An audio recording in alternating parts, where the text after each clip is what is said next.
Welcome in, everybody, to a Locked On Vikings live show. Ryan Kelly in, maybe Garrett Bradbury out. Let's check it out on the Locked On Vikings podcast.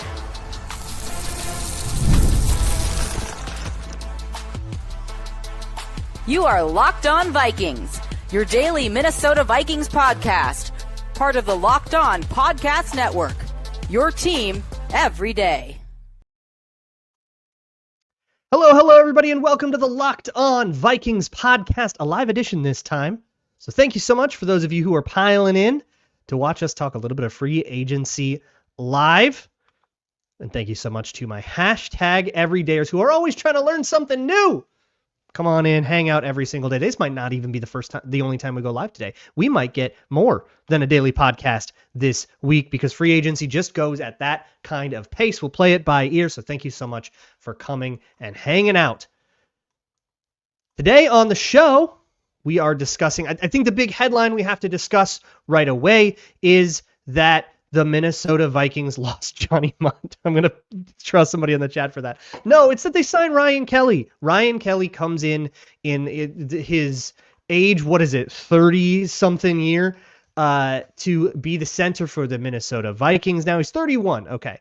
I'm going to be honest, this is like immediate reaction, right? But this dude's like a good player, no? Like this is a pretty sweet player. We will talk about Ryan Kelly, what that means for Garrett Bradbury, the rest of the interior. We'll also talk about some of the guys that have left and some of the ongoing situations that we are monitoring. But first things first, we will get into Ryan Kelly. Now, I know that there was a thing about him like maybe contemplating retirement. Maybe he was thinking about it. Maybe he wasn't. He ends up taking a 2-year, $18 million deal. So not that serious about retirement, I think, if you're not even taking 1-year deals, right? You're taking a 2-year deal. You're ready to come back in and play. And that puts him, I mean, he'll firmly play center, right? Like, I don't think you sign a guy that's made like 4 Pro Bowls and then ask him to be in a camp competition. Obviously, in camp, anything can happen. Sure. But I'm probably not going to think that Garrett Bradbury is the center it has a chance to be the center next year, at least like super quickly off the dome. What could change that is if I go in and like watch a bunch of Ryan Kelly tape, which I will do at some point soon. And then it turns out that he's like turbo washed and he's coming in to be like a backup because he's in the tail end of his career or something like that. At which point I would start really heavily criticizing a $9 million a year deal. But here's the way I like to do these contracts. When you sign for an amount of money this year, it's so different than what that amount of money was last year. So making $18 million over 2 years as a center used to be kind of crazy, right? Now it's like not that much money. So I looked at some of the other contracts that were signed and you just adjust it for like what the cap was in that time. So this is going to be 3.2% of the cap for a center. That is like half of what Ryan Kelly made on his last deal. He made 6.3% of cap from his last deal. So if you adjust for inflation, call it, the Vikings are paying him about half as much as he used to be making. So you can kind of say, okay, well, so they expect him to be maybe half the player.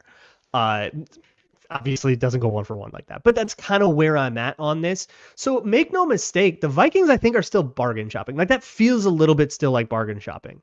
Drew Dalman signed in Chicago for $15 million a year, way more, right? That to me feels like going for the big swing, going for the big guy. And I don't know if that's the move I would rather the Vikings have made at all. In fact, I'm pretty sure it isn't. But make no mistake, the Vikings are still looking to bargain shop. But of course, the biggest thing, a bunch of people in chat are saying this. Okay, I'll talk about this before I talk about Bradbury, but a lot of people are saying put the fries in the bag. I'm with you. Okay, I'm 100%. I am behind you on this. Put the fries in the bag. Will Fries, another big free agent, maybe the best guard on the market, maybe I would say the best guard left on the market, maybe the best guard that entered the market in general. Coming off of a fractured tibia, so his price may be a little deflated, but maybe not as deflated as a lot of people hope.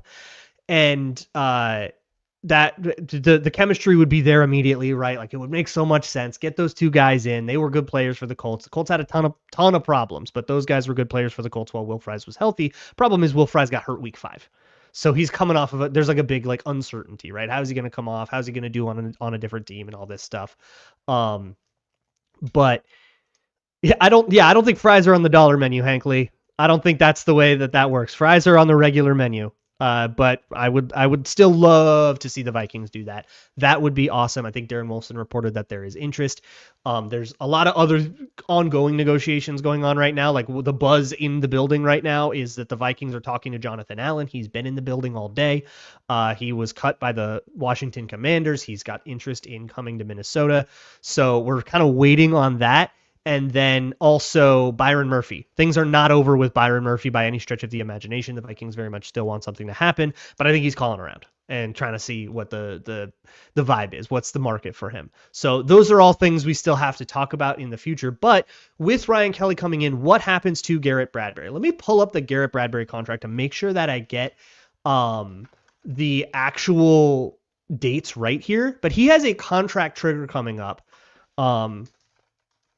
Hang on, the Google is killing me. Okay, so he has a contract trigger coming up. This is what you get with it, where his contract voids next year, so he doesn't have a contract trigger. No money is guaranteed at all. He has $4.9 million in base salary and a bunch of roster bonuses, over $5 million, none of which is guaranteed. So if he gets cut, he's a little bit of void year stuff going on. So you don't save all of it, but you save 3.6 of the $5 million.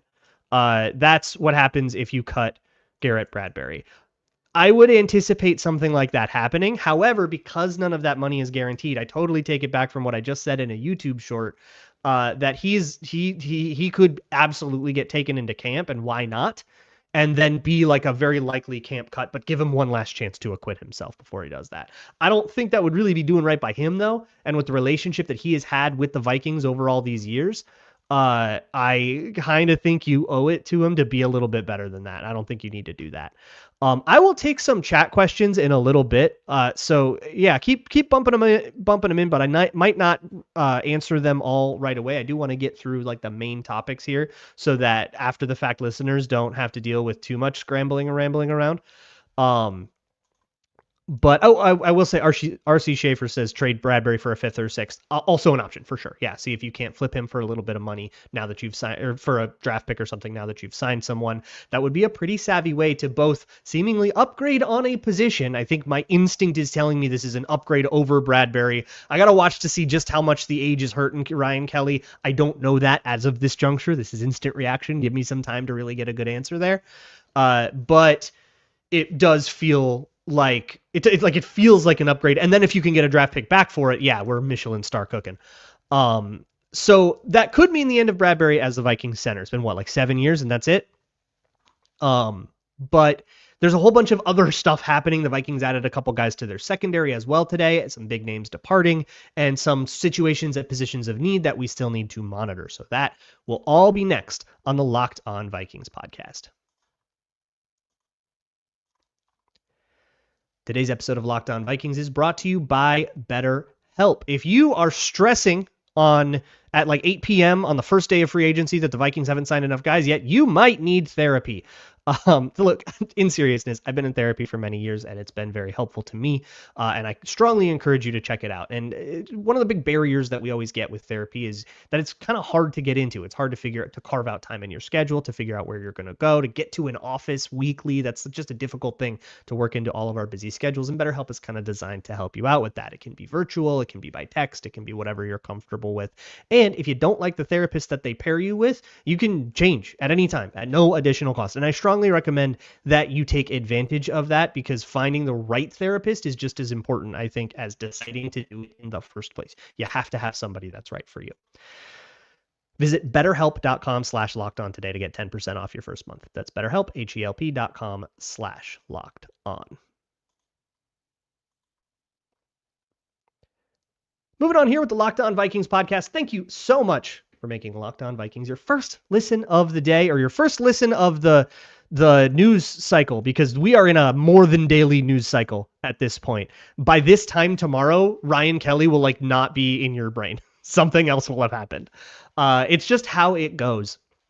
But let's move past the offensive line for now, and let's talk a little bit about some of the big names that departed. So one of the things we were watching coming in, if you listened to my episode yesterday, one of the things we were watching coming in was with Sam Darnold. So let's go with that. Sam Darnold signs with the Seattle Seahawks like an hour or two into free agency. He gets a deal. I've seen two different numbers and I haven't been able to verify it. Maybe over the cap. They probably won't have it till there's details. but I've seen like 100 and 110 million, something like that. So call it 33, 36 mil a year, something like that. That is right in the range that we thought, right? When we looked at it and we saw, okay, if you just like adjust for, cap environment, the Geno Smith deal for the Seahawks, the first one, was about 30 mil. The Baker Mayfield deal would have been about 36 mil after you adjust for inflation. So somewhere between 30 and 36, he gets 33. I feel like I nailed that one. I feel like I can claim that one. Okay, we predicted his market correctly, which a lot of people were very struggling with. So with that market, the big thing we were watching, does that count toward a third round comp pick? Yes, comfortably. And now the watch is, will any contracts be bigger than his? I don't think there are any bigger contracts than his that have been signed in this free agency that would put him at pick 97, which the Vikings have right now for Kirk Cousins. It would put the Vikings in the same situation, which would be the expected outcome. The thing is, now they have to make sure they don't take in more compensatory free agent players than they lose. So they also signed Isaiah Rodgers. He is a compensatory free agent, if I'm not mistaken. I'm going to verify that real quick. But the Vikings, no,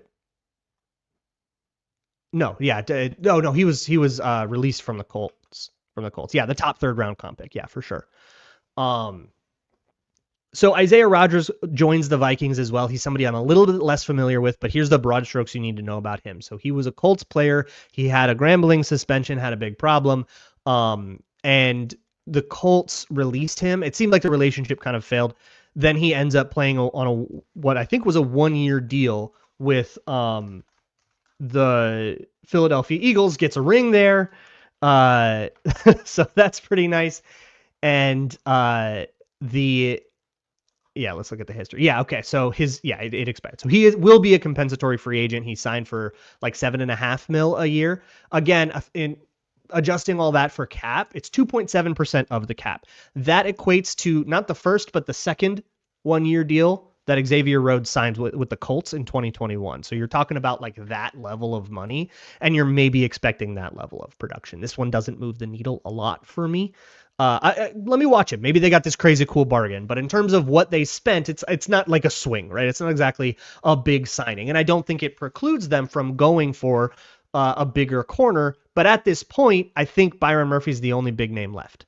The corners kind of got snapped up pretty quick. DJ Reed goes to the Lions. Travarius Ward goes to not Denver Commanders, where he went somewhere. But the Vikings situation at corner is still looking. If you don't get Murphy in there, it looks really bleak. If you do get Murphy in there, it looks like kind of Murphy and the Jets. He went to Indianapolis. Okay, sure. Yeah, that makes sense to me. I'll trust you, chat. But thank you. There's a lot of people here. Thank you, everybody, for coming in. Love doing these live shows every once in a while. We'll be doing this a lot this week, I think. But with Rodgers, he seemed to kind of fall into cornerback 3 for the Colts, maybe even cornerback 4. And the suspension for the gambling thing had a lot to do with it. And then there was an injury too. So like there were reasons, but he sort of got usurped by Quinyon Mitchell and Cooper DeJean. Yeah, I mean, the Eagles had these two standout young corners that kind of usurped him. And it feels like he became the odd man out here and he was allowed to walk. So from a comp pick, it's so hard to like actually project these forward. But if you want to look at like the cutoffs, I would say that he's right around the cutoff between a 5th and a 6th round pick. And the Ryan Kelly signing for 9 mil a year is probably comfortably going to be a 5th. That's what I would say. So you kind of got a 5th and a 6th round guy right now. You have lost Cam Bynum, who signs for a 4th round amount. He signs for 15 mil a year with the Colts. And then Sam Darnold, who signs for a bunch. So right now you've taken into, you've lost to. So if the comp pick formula ended now, the Vikings would get nothing. Obviously, there's a long way to go, and a lot of former Vikings still on the market waiting to go sign. So that's the comp pick update, I guess. But we're kind of watching this cornerback market right now. And yeah, a lot of names getting clicked off the list. The Vikings trying really hard to get Byron Murphy. If they do strike out on Byron Murphy, I think they're stuck a little bit. They're going to have to start going for, like, I'm thinking about who's even left, but names are mistaking me, which is a me problem, not a market problem. So let me just go like look it up real quick. You're looking for, and like, did Rasul Douglas go? Asante Samuel Jr. is another one. Mike Hilton is one I've been saying a lot. You're bringing back Stephon Gilmore. You're doing that kind of thing. Sam Ekstrom on the Minnesota Football Party has been banging the Asante Samuel Jr. drum as a like, hey, maybe he'll stay healthy here kind of guy. I don't know how much I trust that. He's had an extensive injury history, but if he signs here, I'll look into that in much more detail and get you a better answer. So I'm staying very agnostic on like who the guys end up being, and I think that's the healthiest way to go through free agency.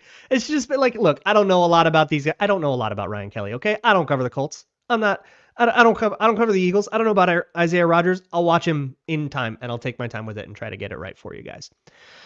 You know what? I'm going to take one question from Jonathan Paxton. This is about Kelly and Bradbury. Is Bradbury or Kelly moving to guard? I doubt it. I think Bradbury is going to be off the team soon, whether it's by trade or by cut. I doubt that you would ask Bradbury, who is already small for a center, to go play a position where you have to be even bigger, to move him just to like not waste him. I think you just get rid of him and you have somebody else play guard. So the long and short of it is the Vikings still have a lot of work to do in the secondary. They also brought in Bubba Bolden. He hasn't played an NFL game yet. He seems like a practice squad guy, but there's another name for you that they brought in. But with Isaiah Rodgers, okay, so if you pencil him in as a starter, or let's say between him and Mekhi Blackman, you get a starter, right? Those guys will compete for cornerback 3. You still need 1 and 2. So let's hope Byron Murphy comes in and plays that CB1 role. Other situations we're kind of monitoring. Of course, we want to watch the Cam Robinsons, the Patrick Joneses. You're looking for those guys to make, like, if those guys make over like $3 million, they count toward the compensatory formula. That's what we're looking for those guys if you want to do comp pick watch. Or you can be a sane person and just like close your eyes for a month and then look at the comp pick formulator and see if we got somebody, because it's going to ebb and flow like crazy. But that's, if you're interested in tracking it and you want to nerd out, that's the deal. You're looking for Pat Jones got $10 million a year, 2 years, $20 million. Is that true? Let me just verify that. But I don't know. That sounds kind of right. That sounds like about what I would do. Yeah, Panthers, Adam. Of course it's the Panthers. Why is it always the Panthers with these guys? DJ Wanham and Stephen Weatherly. It's like always the Panthers with these guys. Yeah, so $10 million a year, that'll absolutely qualify. That'll cancel another one out. So that will qualify between a 4th and a 5th. So that'll cancel out their Ryan Kelly signing pretty much, right? 10 million, 9 million, close enough. We had Jared Allen. True. Yeah. All these defensive ends. That's so funny that it's the Panthers. Wow. Thanks for breaking news to me, chat. That's what we're here for. We're doing this live here on the Locked On Vikings podcast. I'm going to take some questions from the chat. So pile them in. Ask me things, and I'll scroll up and down the chat and see what I find. That will be next. I mean, it is Tuesday. It is Town Hall Tuesday. So we'll go for that. We'll call that our mailbag for the week. Next on Locked On Vikings. Today's episode of Locked On Vikings is brought to you by TurboTax. Look, taxes used to mean waiting and wondering and worrying if everything was going to be done right, or if you were even going to get any money back, and waiting and wondering and worrying more. But now taxes is easy. It means matching with a TurboTax expert who's just going to do it all for you. They will give your taxes their undivided attention as they work on your return, while you get real-time updates on their progress so you can focus on your day. An expert who will find you every deduction possible, file every form, every investment, everything with 100% accuracy. Also, you can get the most money back guaranteed. No waiting, wondering, or worries. Now that is taxes. Get an expert now on TurboTax.com. Only available with TurboTax Live full service. Real-time updates only available in the iOS mobile app. See guarantee details at TurboTax.com/guarantees.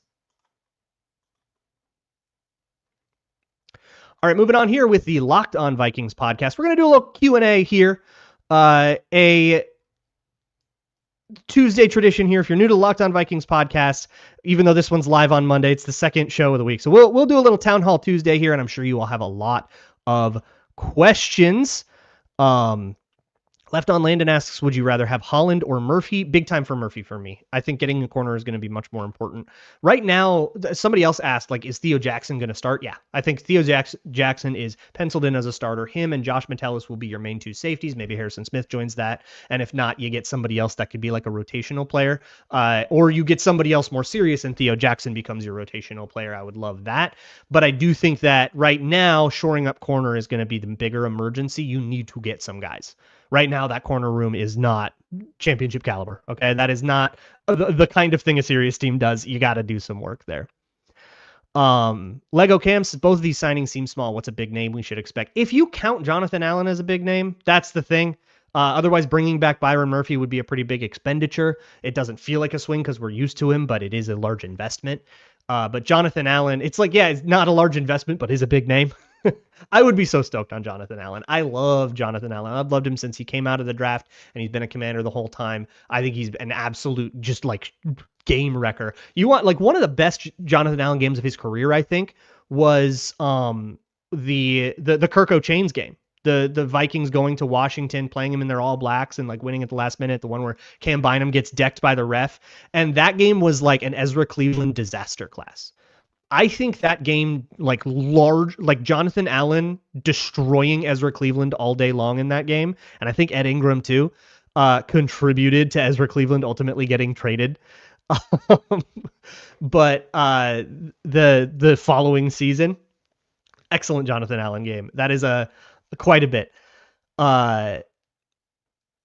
Go Wolves asks, Udinsky big role in bringing Johnny Munt and Mullins to the Jags? I don't know about Munt. I don't know how much Udinsky would interact with the tight ends, but with Mullins, yeah, sure. It's sad where he went to the Jacksonville Jaguars.